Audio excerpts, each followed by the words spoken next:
Hello जय हिंद साथियों, कैसे हैं आप सब लोग का स्वागत है आपके अपने यूट्यूब चैनल जीएस गढ़ में।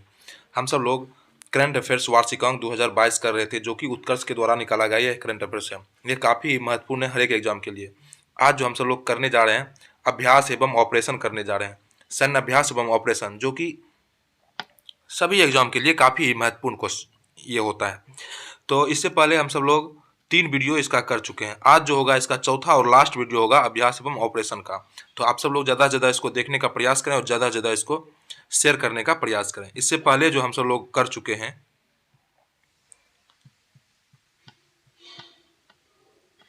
इससे पहले हम सब लोग समुद्री भागीदारी अभ्यास तक कर चुके हैं, जो कि पेज नंबर 244 तक कर चुके हैं। आज इससे मोटिवेशन मिल सके आगे का वीडियो बनाने के लिए लाइक और सब्सक्राइब जरूर कीजिए प्लीज। तो चलिए हम सब लोग स्टार्ट करते हैं। आस्ट्रा हिंद 2022, आस्ट्रा हिंद 2022 है।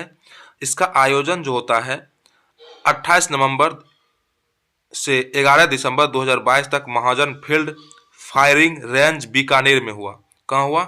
आस्ट्रा हिंद 2022 का आयोजन 28 नवंबर से 11 दिसंबर 2022 तक महाजन फील्ड फायरिंग रेंज बीकानेर में हुआ। बीकानेर कहाँ है? राजस्थान में है। चलिए, संयुक्त अभ्यास भारत और ऑस्ट्रेलिया सेनाओं के बीच होता है। संयुक्त अभ्यास ये आस्ट्रा हिंद किसके किसके बीच होता है? भारत और ऑस्ट्रेलिया के बीच होता है। यह इसका पहला संस्करण था। आस्ट्रा हिंद का पहला संस्करण था 2022 में। देखिए, आस्ट्रा हिंद सैन्य अभ्यास का प्रत्येक वर्ष भारत और ऑस्ट्रेलिया में बारी बारी से आयोजित किया जाएगा। मतलब प्रत्येक वर्ष बारी बारी से इसका आयोजन किया जाएगा भारत और ऑस्ट्रेलिया में आस्ट्रा हिंद। अब है शत्रुनाश अभ्यास। शत्रुनाश अभ्यास जो होता है यह 21 नवंबर 2022 को भारतीय सेना के दक्षिण पश्चिम कमान ने राजस्थान के श्री गंगानगर में एक एकीकृत अग्नि शक्ति अभ्यास शत्रुनाश का आयोजन किया गया है। देखिए, 21 नवंबर 2022 को भारत सेना के दक्षिण पश्चिमी कमान ने दक्षिण पश्चिमी कमान ने राजस्थान के श्री गंगानगर में एकीकृत अग्नि शक्ति अभ्यास शत्रुनाश का आयोजन किया गया है। देखिए, इस अभ्यास में जर्मनी के हवाई युद्धाभ्यास दोनों शामिल किया गया है। देखिए, इसमें सैनिकों की प्रविष्टि तथा बहुक्षेत्रीय वातावरण में समकालीन तकनीकी के आक्रामक कार्यवाही का व्यापक समन्वय शामिल है। इस तरह से देखिए, फिर है नसीम अल बह 2022। देखिए, इसका आयोजन जो होता है 20 नवंबर 2022 को ओमान के तट पर बंदरगाह चरण और समुद्री चरण में हुआ है। संयुक्त अभ्यास है भारत और ओमान की नौसेनाओं के मध्य। नसीम अल बलाह जो संयुक्त अभ्यास किसके किसके बीच है? भारत और ओमान की नौसेनाओं के मध्य। यह इसका 13वां संस्करण है। पिछला संस्करण जो इसका हुआ था वर्ष 2019 में गोवा में हुआ था। पिछला संस्करण इसका कब हुआ था? वर्ष 2019 में गोवा में हुआ था। शुरुआत में 1993 में शुरू हुआ है। शुरुआत ये कब हुआ था? 1993 में ये शुरू हुआ था। अब देखिए, गरुड़ शक्ति सैन्य अभ्यास, ये काफी इंपोर्टेंट है। देखिए, आयोजन होता है नवंबर 2022 में इंडोनेशिया में होता है। कहाँ होता है? इंडोनेशिया में होता है। संयुक्त अभ्यास भारत और इंडोनेशिया विशेष सैन्य बल के मध्य, भारत और इंडोनेशिया के सैन्य बल के मध्य होता है। यह इसका 8वां संस्करण था। इसका उद्देश्य क्या है? गरुड़ सैन्य शक्ति अभ्यास का उद्देश्य क्या है? दोनों सेनाओं को एक दूसरे को बेहतर ढंग से जानने के अलावा अंतर्राष्ट्रीय वातावरण में आतंकवादी अभियानों तथा शांति अभियानों का मुकाबला करने की सुविधा प्रदान करना। तो इसका क्या है उद्देश्य? दोनों सेनाओं के एक दूसरे को बेहतर ढंग से जानने के अलावा अंतर्राष्ट्रीय वातावरण में आतंकवादी अभियानों तथा शांति अभियानों का मुकाबला करने की सुविधा प्रदान करना। आप सब लोग प्लीज शेयर और सब्सक्राइब करते रहिए, ताकि बहुत ही अच्छा लगेगा हमको अगर आप सब लोग करेंगे तो। देखिए, हरिमू शक्ति, हरिमू शक्ति क्या है? हरिमू शक्ति 2022 है। इसका आयोजन 28 नवंबर से 12 दिसंबर 2022 तक मलेशिया में हुआ। हरिमू शक्ति 28 नवंबर से 12 दिसंबर 2022 मलेशिया में हुआ। इसका संयुक्त अभ्यास है भारत और मलेशिया के बीच। हरिमू कहाँ है? भारत और मलेशिया के बीच। वार्षिक प्रशिक्षण कार्यक्रम के अनुरूप आयोजित होता है। शुरुआत वर्ष 2012 में आयोजित किया जा रहा है। यह 2012 से ही आयोजित किया जा रहा है हरिमू शक्ति। अब देखिए, सार एक्स 2022 जो होता है, भारतीय तटरक्षक बल ने तमिलनाडु के चेन्नई में अपने द्विवार्षिक 10वें राष्ट्रीय समुद्री खोज और बचाव अभ्यास सारेक्स 2022 का आयोजन किया है। कहाँ किया है? भारत तटरक्षक बल ने तमिलनाडु के चेन्नई में अपनी द्विवार्षिक 10वें राष्ट्रीय समुद्री खोज और बचाव अभियान सारेक्स 2022 का आयोजन किया है। इसका देखिए उद्देश्य है समुद्र में दुर्घटनाओं से बचना और बचाव अभियान चलाकर लोगों की जान बचाना। सारेक्स का उद्देश्य क्या है?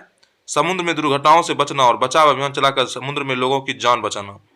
और आगे है समुद्री रक्षा की ओर क्षमता निर्माण विषय के तहत आयोजित अभ्यास 16 देशों के 24 पर्यवेक्षकों ने भाग लिया है। 16 देश के 24 पर्यवेक्षक ने इसका भाग लिया है। आगे देखिए, इसके बाद कहता है भारत तटरक्षक बल एक समुद्री कानून प्रवर्तन, खोज एवं बचाव एजेंसी है जो भारत के रक्षा मंत्रालय के तहत काम करता है। भारत तटरक्षक बल किसके अधीन काम करता है? भारत के रक्षा मंत्रालय के अधीन काम करता है। अब देखिए ऑपरेशन मेघचक्र। ऑपरेशन मेघचक्र 24 दिसंबर 2022 को केंद्रीय जांच ब्यूरो ने बाल यौन शोषण सामग्री ऑनलाइन डाउनलोड और शेयर करने वालों के खिलाफ ऑपरेशन मेघचक्र चलाया है। यह जो नवंबर 2021 में सीबीआई द्वारा ऑपरेशन कार्बन नामक ऐसी ही एक अभ्यास कोड का संचालन किया गया था। ऑपरेशन मेघचक्र यह बाल यौन शोषण सामग्री CSAM के प्रसार और उसे साझा करने के खिलाफ केंद्रीय जांच ब्यूरो द्वारा संचालित एक अखिल भारतीय अभियान है। सीबीआई के द्वारा ऑपरेशन मेघचक्र चलाया जाता है। आगे न्यूजीलैंड के अधिकारियों से प्राप्त जानकारी तथा इंटरपोल की सिंगापुर विशेष इकाई से प्राप्त सूचना के बाद यह अभियान चलाया जा रहा है। अब देखिए गियर बॉक्स ऑपरेशन। अब है gear box operation. Gear box operation, इस ऑपरेशन के तहत व्यापक औषधि और मना प्रभावी पदार्थ अधिनियम के प्रावधानों के तहत हेरोइन की जांच की गई है। गियर बॉक्स कंटेनर में छिपाई गई दवाओं का पता लगाने के लिए ऑपरेशन गियर बॉक्स चलाया गया है। ड्रग सिंडिकेट ने हेरोइन को छिपाने के लिए इस अनोखी तरीके का उपयोग किया गया है।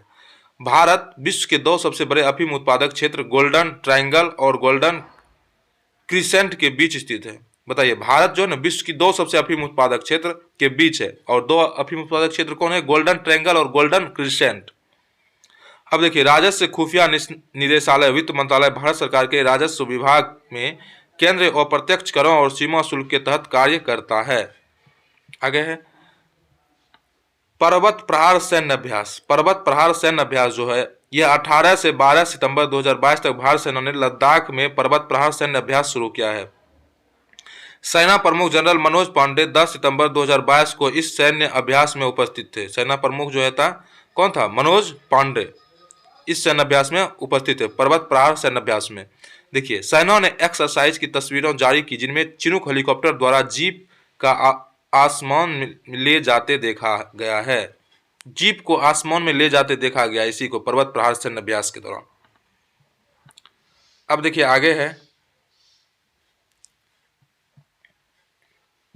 आगे ऑपरेशन ऑक्टोपस। ऑपरेशन ऑक्टोपस जो है यह पॉपुलर फ्रंट ऑफ इंडिया और इसकी सहयोगी संगठनों को गंभीर अपराधों में लिप्त पाया गया है।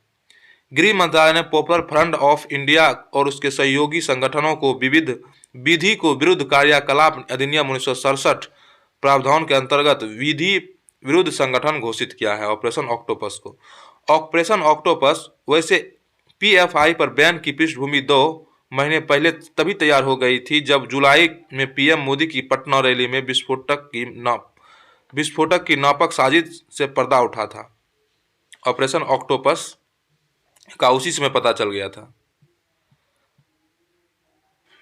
अब देखिए 22 सितंबर 2022 को प्रवर्तन निदेशालय और राष्ट्रीय जांच एजेंसी ने राज्यों की पुलिस के साथ मिलकर PFI के खिलाफ देश भर में सबसे बड़ा अभियान ऑपरेशन ऑक्टोपस चलाया था। 15 राज्यों में PFI के नेताओं और दफ्तरों में छापे मारे गए। 27 सितंबर को ऑपरेशन ऑक्टोपस 2 चलाया गया। 27 सितंबर को ऑपरेशन ऑक्टोपस 2 चलाया गया। अब देखिए operation southern readiness. Operation southern readiness यह जो INS सुनियान संयुक्त समुद्री बल के वार्षिक प्रशिक्षण अभ्यास ऑपरेशन सर्दन रेडिनेस में भाग लेने के लिए रिपोर्ट विक्टोरिया सेशल्स पहुंचा है। यह केवल हिंद महासागर क्षेत्र में समुद्री सुरक्षा के लिए भारतीय नौसेना की प्रतिबद्धता को मजबूत करता है, बल्कि CMF अभ्यास में भारतीय नौसेना के जहाज को पहली भागीदारी को भी चिन्हित करता है। 34 देश के CMF के सदस्य हैं जबकि भारत CMF का सदस्य नहीं है, इसको याद रखिए। CMF में कितना देश है? संयुक्त समुद्री बल, इसका फुल फॉर्म संयुक्त समुद्री बल। CNF में कितना है? 34 देश है और इसमें भारत शामिल नहीं है। आगे है अपतटीय सुरक्षा अभ्यास। अपतटीय सुरक्षा अभ्यास प्रस्थान।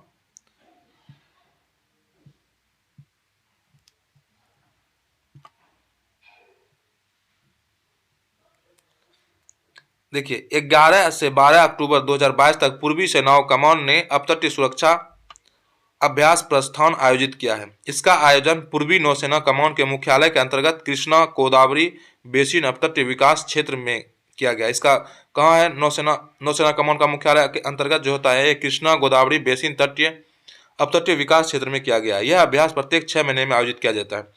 अपतटीय सुरक्षा अभ्यास प्रत्येक 6 महीने में आयोजित किया जाता है। इसमें विभिन्न तेल ऑपरेटर जैसे कि ONGC, RIL, वेदांत और समुद्री सुरक्षा के क्षेत्र में आंध्र प्रदेश की समुद्री पुलिस, आंध्र प्रदेश मत्स्य पालन विभाग और तटरक्षक बलों ने भाग लिया है। यह अभ्यास आतंकवादी घुसपैठ, यह अभ्यास क्या है? आतंकवादी घुसपैठ, बम विस्फोट, आग का लगना, तेल रिसाव आदि जैसे आकस्मिक घटनाओं का सामना करने के लिए किया गया है। कौन? ऑपरेशन सुरक्षा अभ्यास, अपतटीय सुरक्षा अभ्यास। नौसेना की 3 कमान होता है, पश्चिमी नौसेना, पूर्वी नौसेना और दक्षिणी नौसेना। पश्चिमी नौसेना का मुख्यालय कहाँ है? मुंबई में। पूर्वी नौसेना का मुख्यालय विशाखापट्टनम में और दक्षिणी नौसेना का मुख्यालय कोची में है। इसको याद रखिए, कोची में है। अब देखिए ऑपरेशन यात्री सुरक्षा। ऑपरेशन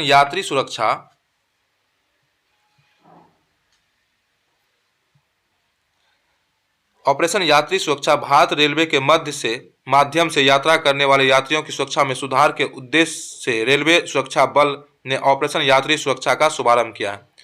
RPF ने ऑपरेशन यात्री सुरक्षा का शुरुआत किया है। ऑपरेशन यात्री सुरक्षा को गति देने के लिए RPF द्वारा जुलाई 2022 में यात्रियों को निशाना बनाने वाले अपराधियों के खिलाफ 1 महीने के अखिल भारतीय अभियान का शुभारंभ किया गया था। अब देखिए सुदर्शन प्रहार अभ्यास। यह जो है सेना की सुदर्शन चक्र कोर ने राजस्थान के रेगिस्तान में सुदर्शन प्रहार अभ्यास किया है। इस दौरान सुरक्षा बलों के एकीकरण और नए युद्ध तकनीकों के अभ्यास के माध्यम से युद्ध शक्ति में तालमेल बढ़ाने पर ध्यान दिया गया है। सुदर्शन प्रहार अभ्यास किस पर ध्यान दिया है? सुरक्षा बलों के एकीकरण और नई युद्ध तकनीकों के अभ्यास के माध्यम से युद्ध शक्ति में तालमेल बढ़ाने पर ध्यान दिया गया। किसको? सुदर्शन प्रहार अभ्यास के द्वारा। यह कहाँ? राजस्थान के रेगिस्तान में सुदर्शन प्रहार अभ्यास किया गया है। देखिए दक्षिणी कमान के GOC in command lieutenant general के सिंह इस अभ्यास में शामिल हुए हैं। अब देखिए आगे है